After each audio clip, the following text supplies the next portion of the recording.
யார் வந்து எதிரணியில் நின்றாலும் திராவிட முன்னேற்ற கழகத்தின் வெற்றி உறுதி செய்யப்பட்டது. விஜய் 2 இடத்துல போட்டிடுறாரு, திருச்சி கிழக்கு, பெரம்பலூர் 2 இடத்துல அவர் போட்டிடுறதை எப்படி பாக்குறீங்க?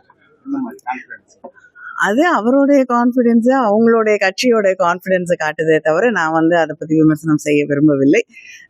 எங்களுடைய கான்ஃபிடென்ஸை பற்றி கேட்டிங்கன்னா, நாங்கள் வந்து முதலமைச்சர் உங்களுக்கே தெளிவாக தெரியும், எங்களோட தலைவர் கலைஞராக இருக்கட்டும், முதலமைச்சர் அண்ணன் தளபதியாக இருக்கட்டும், இது வரைக்கும் ஒரு தொகுதியிலே போட்டியிட்டு அந்த தொகுதியிலே வெற்றி பெற்றவர்களாகத்தான் இருக்கிறார்கள். எங்க கூட்டணி கட்சி அப்ப பிஜேபியோட பட்டியல் வந்துருச்சா?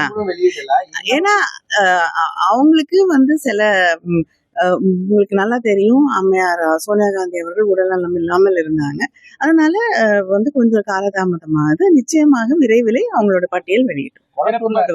விஜய் அவர்கள் பிரச்சாரம் பண்ணும்போது பிரச்சனை ஆயிடுச்சு, அவங்க வெளியே போயிட்டாங்க, பிரச்சாரம் பண்ண விடாம திமுக காரணம் குற்றச்சாட்டு இல்லைங்க. பசையெல்லாம் உள்ள விட்டு ரொம்ப இடையூறு பண்ணதா என்னங்க, இடையில கவர்மெண்ட் பஸ் எல்லாம் தேவையில்லாம உள்ள வந்துச்சு.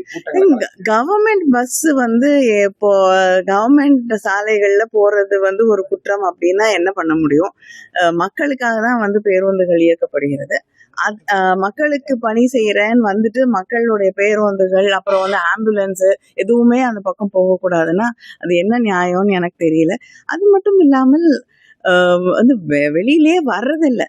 வரும்பொழுதெல்லாம் வந்து இந்த நேரத்துல தேர்தல் நேரத்துல அரசு ஒன்றும் செய்ய முடியாது. தேர்தல் ஆணையம் தான் பெர்மிஷன் கொடுக்கறதோ எதுவா இருந்தாலும் அவங்க கையில இருக்கு. அதை யாராக இருந்தாலும் புரிந்து கொள்ள வேண்டும்.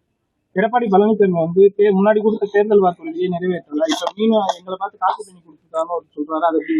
இல்லைங்க, மகளிர் உரிமை தொகை, நான் ஒரே ஒரு உதாரணம் சொல்கிறேன். மகளிர் உரிமை தொகை 1000 ரூபாய் அப்படின்னு அறிவித்தது, அதை செயல்படுத்தியது திராவிட முன்னேற்ற கழகம். அதை 2000 ரூபாயாக உயர்த்தி தருவேன் என்று நம்முடைய முதலமைச்சர் அவர்கள் அறிவித்தார்கள். அதுக்கு பிறகு வந்து நாங்க 2000 ரூபாய் கொடுக்குறோம் அப்படின்னு சொன்னது யாருன்னு உங்களுக்கு தெளிவா தெரியும். அதனால யார் காப்பி பண்ணியிருக்காங்க, யார் காப்பி பண்ணலன்னு தெரியும். நாங்க 8000 ரூபாய்க்கு ஒரு வவுச்சர் தரோம் அப்படின்னு சொன்ன உடனே மக்களுக்கு என்ன தேவையோ அதை வாங்கி கொள்ளலாம்.